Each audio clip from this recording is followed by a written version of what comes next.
देवताओं मैं तुम्हें ये अमृत पिला देता, लेकिन अब नहीं पिला सकता। क्यों?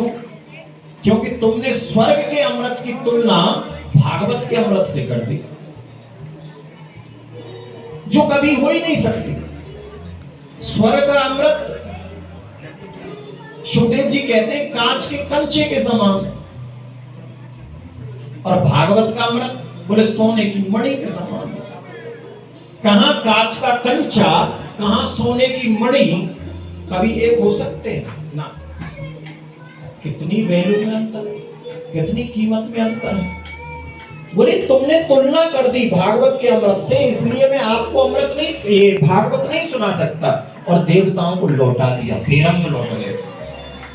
नाराज हो गए देवता कि हमें भागवत सुनने को नहीं मिली, और नाराज हुए किस पर? भगवान सुखदेव पर। और जाकर के शिकायत की किससे? ब्रह्मा जी से, ब्रह्मलोक में। ब्रह्मा जी ने पूछा देवताओं कैसे उदास हो, कैसे दुखी हो?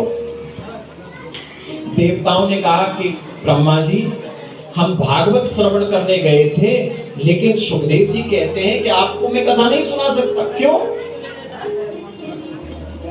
क्या भागवत में इतनी सामर्थ्य है, इतनी श्रेष्ठ है? तो ब्रह्मा जी ने क्या किया? बोले आओ मैं तुम्हें बताता हूं भागवत कितनी श्रेष्ठ है।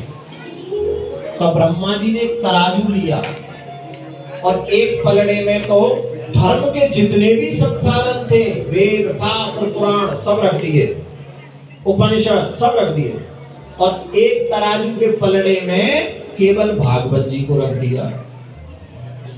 तो जो भागवत जी वाला पलड़ा था वो नीचे झुक गया, और जितना दूसरा पलड़ा था वो ऊपर उठ गया।